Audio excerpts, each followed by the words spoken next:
I do not know where to start with this book. It's a fantasy romance. It's dog water. It is tragically terrible. Hello friends, and welcome back. Today's video, you're right, Darce, tell them. Today's video is a wild ride, ladies and gentlemen. Darcy's not ready. I don't know if you're ready, but nonetheless, it had to be done. So please enjoy this chaotic wrap-up that, you know, really, it includes everything. The good, the bad, the ugly, the mediocre. It's all here for you. So let's wrap up my last 3 months of reading. All right, you guys, as I said, it's a long video ahead. So if you have not grabbed a snack, a treat, a little drink, you're not ready yet, because I have 19 books to talk about today. These are the books I read in September, October, and November. I was taken aback to see that I had not filmed a wrap-up since August. So I am here to give you the dirty details of the last 3 months and the 19 books that were read during that time. This December, I will not be doing a wrap-up. You know, I treat December like Spotify does. It doesn't count. It's just happening. Those books will be included in my tier ranking for 2023, which I'm super excited to do again. And if you're curious about the reading I'm getting up to in December, I always link my Goodreads and my Instagram. Those are probably the best places to keep up with my current reads. But without further ado, I gotta catch my breath because it is time to discuss many a book. So I hope you got something to drink or snack on during this video, because it's go time. Kicking it off with Little White Lies by Jennifer Lynn Barnes, our queen, obviously.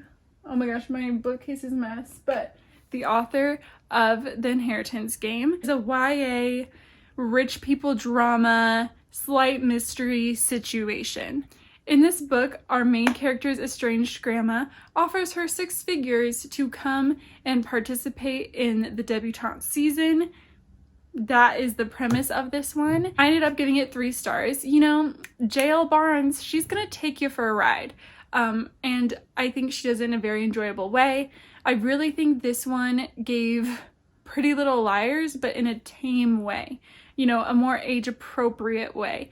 So I definitely recommend it. I think if you are of more of a YA age, you will enjoy it even more than I did. So it might be worth the read if you're a big Jennifer Lynn Barnes fan. Next is probably one of the best books that I read in the last 3 months. It is, not might be. It is Divine Rivals by Rebecca Ross. 5 stars, 6 stars, 7 stars, 8 stars. You know what I'm saying?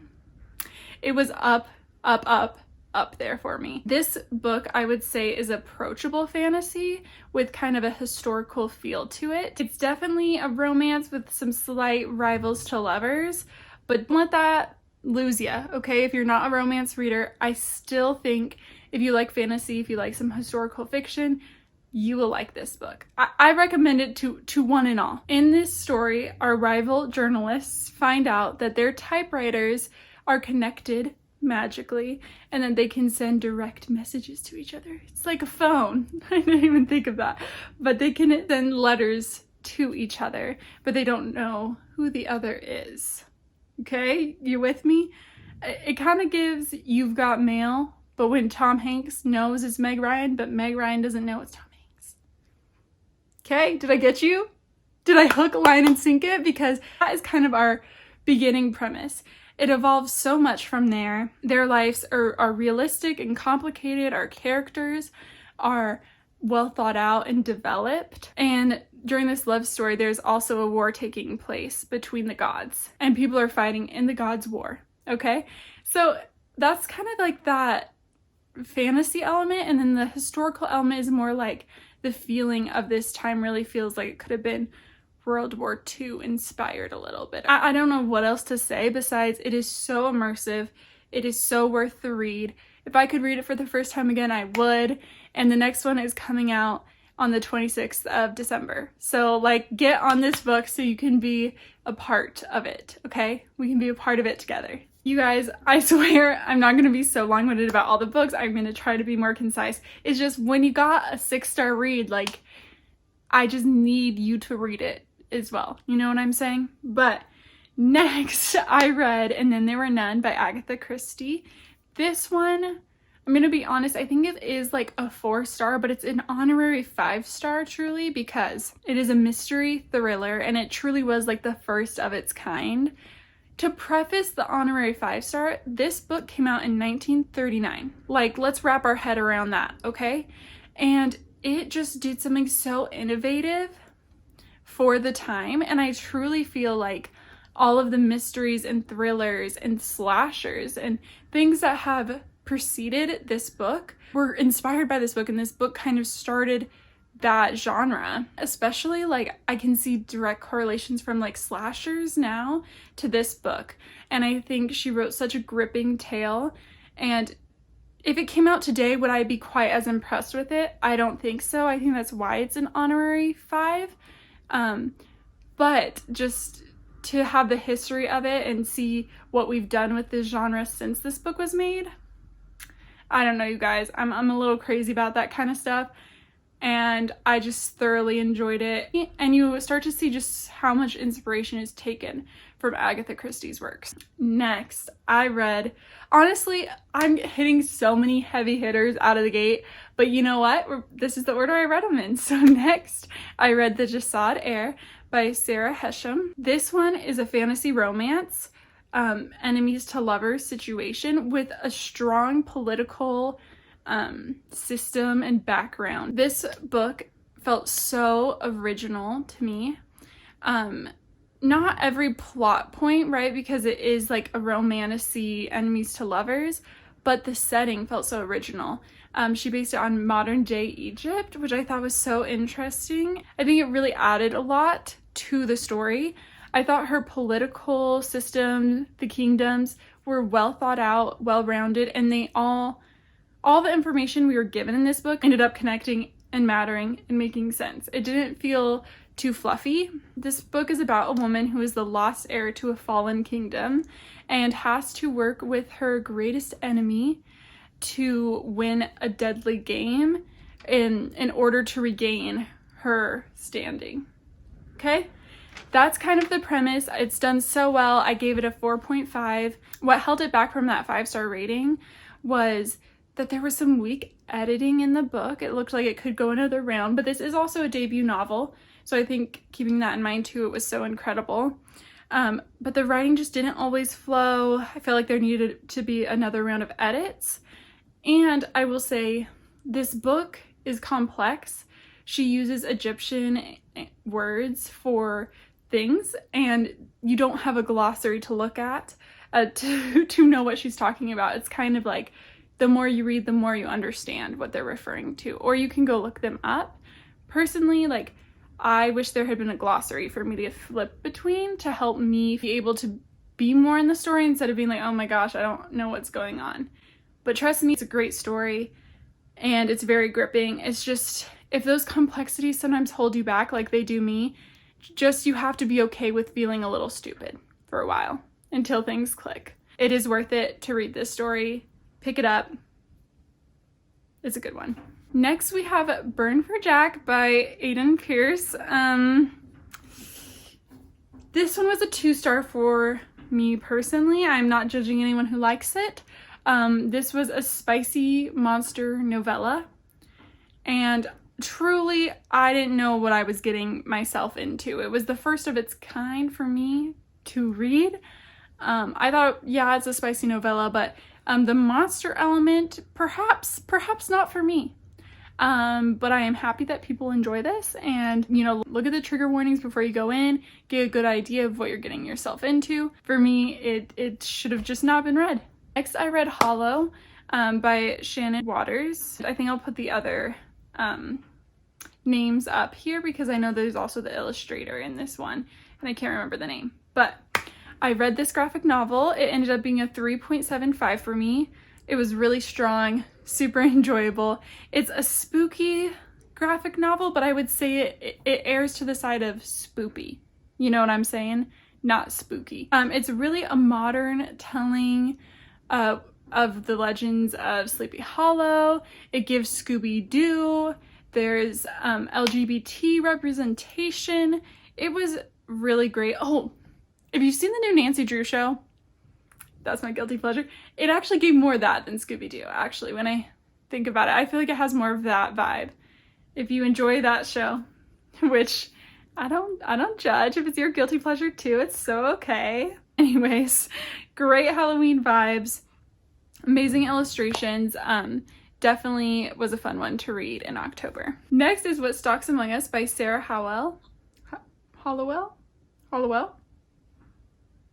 It's here. You know what I'm talking about. This is a YA thriller horror type novel.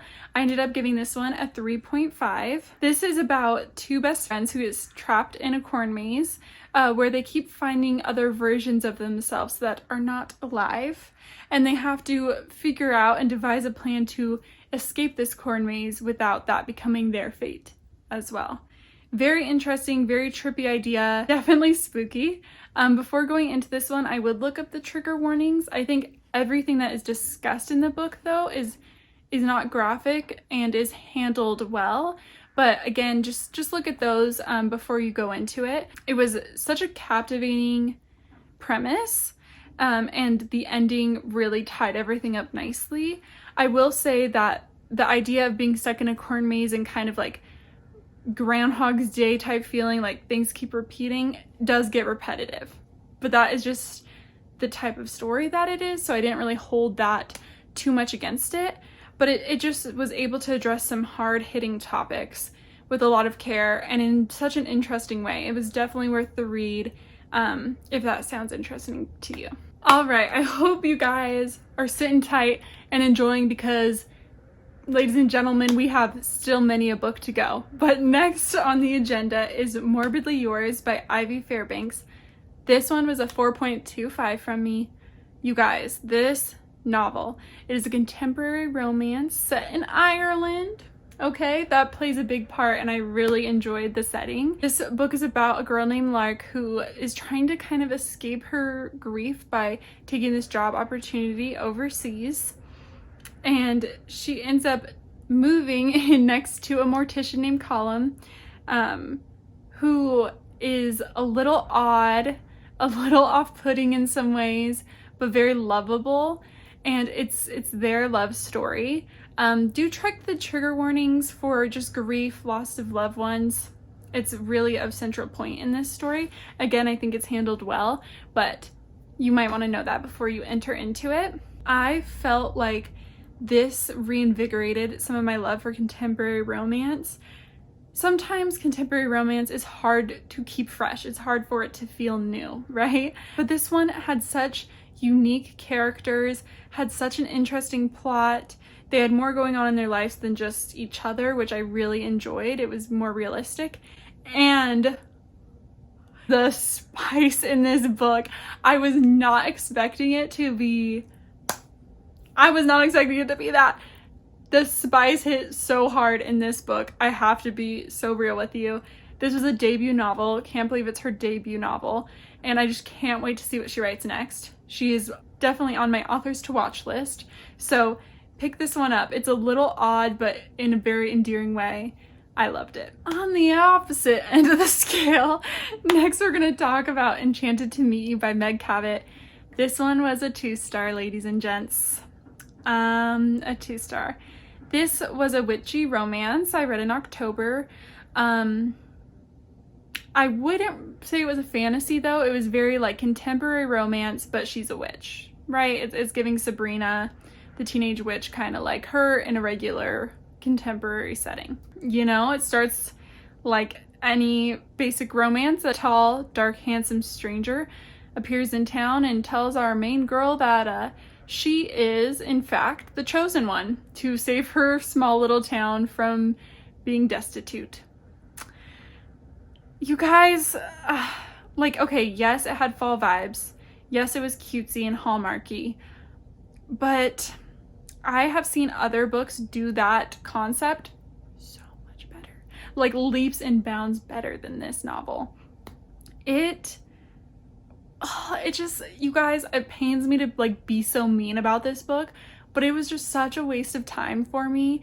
It was so millennial, like it just felt dated. It felt like this was written in 2006, but it was written now. And the spice was just yikes. Like it was not good. I wouldn't recommend reading it. I know some people really like her stuff. I would be open to maybe reading some of her older stuff, but this was just a turnoff. Next, I read A Study in Drowning by Ava Reid. This is a young adult fantasy, magical realism type of novel with a little bit of gothic vibes sprinkled in. And this book ended up being a 3.75 for me. It is centered around our girl, Effie, and she is dealing with tons of sexism because she's the only girl in this architecture school, and she receives this opportunity to create blueprints for a recently deceased author that she looks up to greatly, and her real passion is literature, okay? And when she gets this opportunity and goes to this house, she meets a boy who is working on collecting information on this author so he can write a piece about him. And they start to find that not everything about this author is adding up. That's our premise. I really enjoyed her writing style, and I like how she really presented the female experience. I thought she did a good job capturing that, and I did love the blurred lines kind of between fantasy and reality and what that kind of stood for. I so enjoyed it. There were other areas in the book that just for me were lacking depth. Like she just kind of threw out information, kind of info dumped you about stuff that doesn't end up being relevant. And there's like this huge thing going on during the story, but it doesn't affect the story at all. So I just had there were some rough spots for me in this book. However, I think the overall message of this book was great, and what she set out to do and inform you on, she did well. Do check the trigger warnings. I don't think anything was very graphic in this book, but it does deal with sensitive content, so check that. Next is the only physical book I own from all these books I've read in the last 3 months. I bet you saw at the beginning, you're like, oh my gosh, 19 books, Grace. Your goal is to read like 20 books off of your shelves. You're doing so well. We're so proud. I only read 1 book off my shelf. The next book I will be discussing. Yeah, no, there's a lot to unpack there, but again, it's December and we don't unpack that right now. At the end of December we unpack that. So for now we just live and let live, and we're going to discuss Once Upon a Broken Heart by Stephanie Garber. Shout out to my bestie for this book. She got it for me in England. Yeah, I'm lucky as can be. This book ended up being a 3.5 from me. It is YA. I think that actually is part of that rating from me. It is a fairy tale romance. Our protagonist has always wanted love, always wanted the fairy tale ending, the prince, and she really is willing to do anything to get that love that she desires. So she ends up making a deal with a fate, and the rest unfolds from there. I love how captivating Stephanie Garber's stories are and how I just cannot stop reading them. They are compulsively readable. I mean, I just cannot stop myself. And this one really reminded me of being a little girl again, and like it really brought me back to my Barbie Nutcracker, Swan Lake, I don't know, era. If you know, you know. If you know, you know. It really took me back to that feeling and captured fairy tales quite well. I just really think the fact that this is a young adult book, it read very young. I think our main character lacks a lot of depth, and I just wish it had a little more going for it, but it was still really enjoyable, and I think if you want to have that fairy tale feeling, you're gonna get it from reading this. So still absolutely suggest reading it, just didn't get up in the 4 or 5 star range. Next, I read Spookly Yours by Jennifer Chapman. This one ended up being a 2.75 from me, which isn't great, but isn't terrible either. It is a witchy Halloween romance, and it really is just a spicy small town situation between a witch and a demon who is trapped in the body of a cat. I really felt captivated at the beginning with the adorable setting that she laid out before us and how cozy it felt, but the smut was like meh.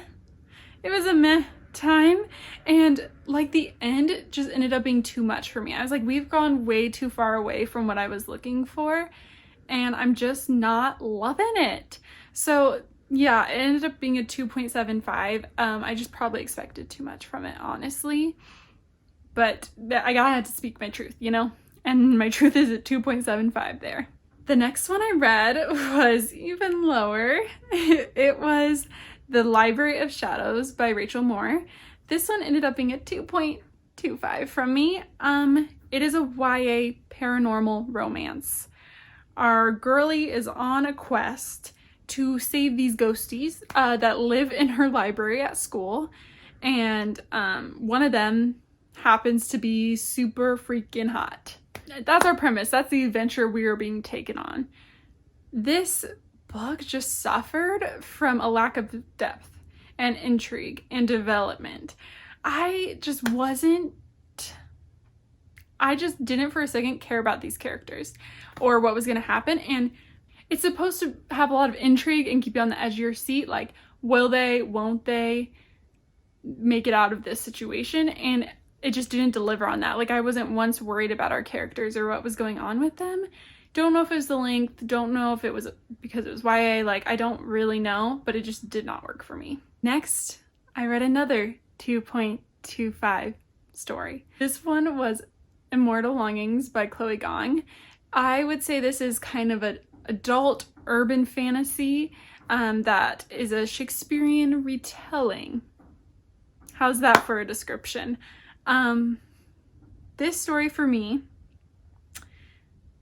honestly, I would give more synopsis, and I'm just not interested in doing so because it was so long-winded, info dump filled, and it was just out of control in the length that I just couldn't handle it.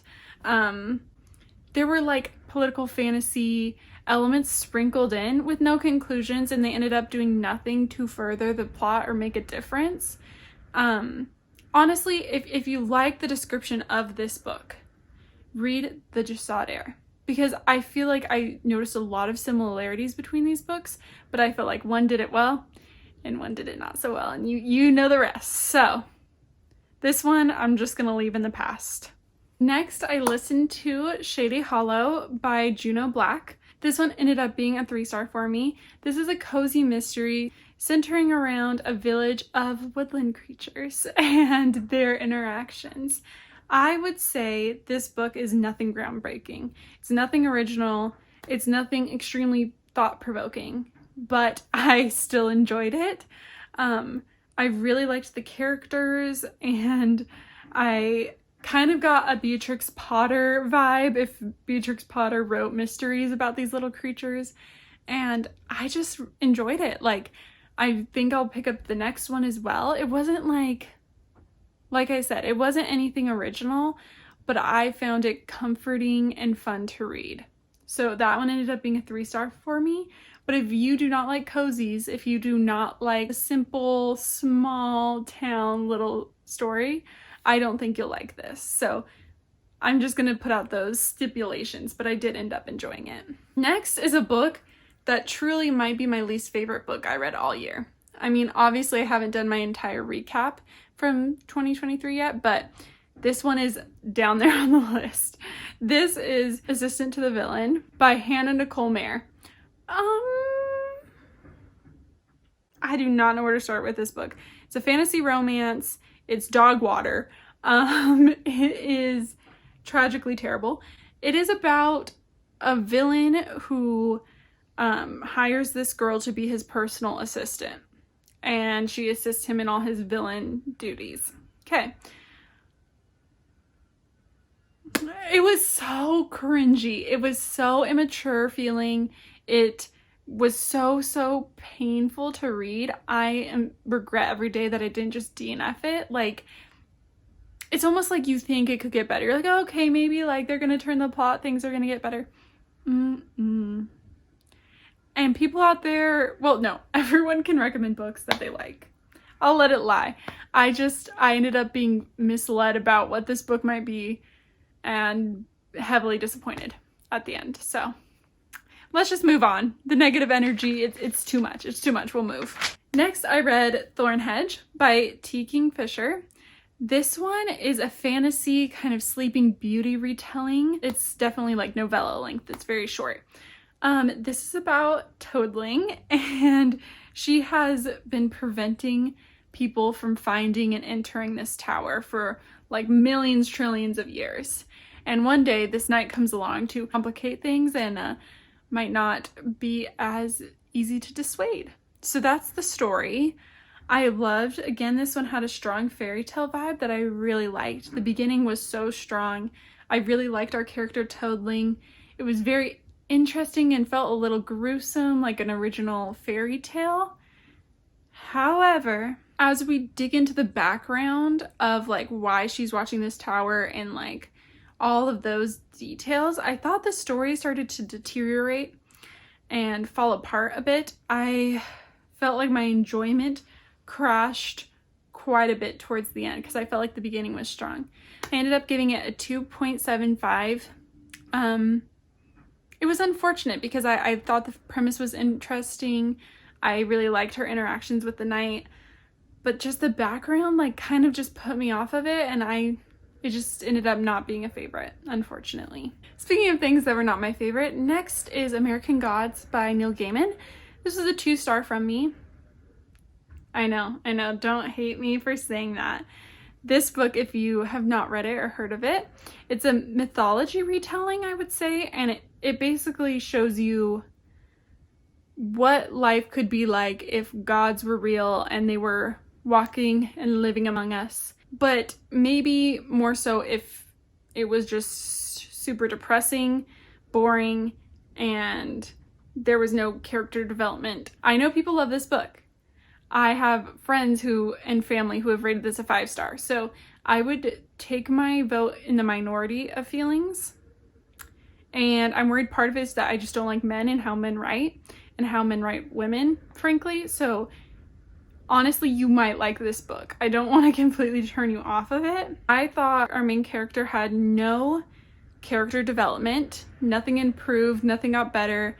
How can you make this concept boring and not be able to execute on it? I don't know, because the idea of gods living among us is interesting. I also really didn't like the random chapters throughout that are like little snippets of other stories, because I felt like they ended up having no impact on the greater story, like the overall ending. So we will just move on. You might like this. If you like Percy Jackson, you might like this. I like Percy Jackson, but I still didn't like this, so we'll move on. I can be so freaking negative. Luckily, we were ending on a semi-high note with our last book, which was You Again by Kate Goldbeck. This one ended up being a 3.75 from me, which honestly, decent rating. I would really say this is a contemporary will they, won't they romance. I know people have compared it to When Harry Met Sally. I think that does a disservice to the movie When Harry Met Sally and this book. I do not think it gives that. The only true similarity for me is that it's these two people who both live in New York who run into each other every few years and their interactions and what comes of that. That's the only similar thing for me. I don't think you should go into it thinking you're getting a When Harry Met Sally retelling, because it's very modern. It's quite different. Yeah, I would not picture it that way. But I would say the banter in this book was great. I liked our characters. They were problematic, quite flawed, funny. I think she did a good job capturing someone who you love despite all these difficult things about them, because I think that is life. I definitely ended up enjoying this one. I think if you are intrigued by the will they, won't they situation, if you like modern day New York as the setting, it had some really beautiful romantic moments that I was swooning over. I think it is worth the read. I know this one's a little polarizing, but I think if you go in not expecting it to be a retelling of a different story and kind of just take it for what it is, I think you'll enjoy it as well. You guys, we did it. We did it. I can't even believe I was able to talk for that long about all these different books. I really hope you enjoyed this video, and I did try to make it like very quick and concise and to the point, so I hope you guys appreciated that. I love doing chatty videos too, but when you have this many books to talk about, you gotta cut down somewhere. I can't believe this is like my last wrap up of this year. It's so exciting. Again, if you want to hear about what I'm reading this December, feel free to check out my Instagram or check out my Goodreads. That's where I'll be keeping you updated on that. And of course, in the new year, I will be doing my tier ranking list.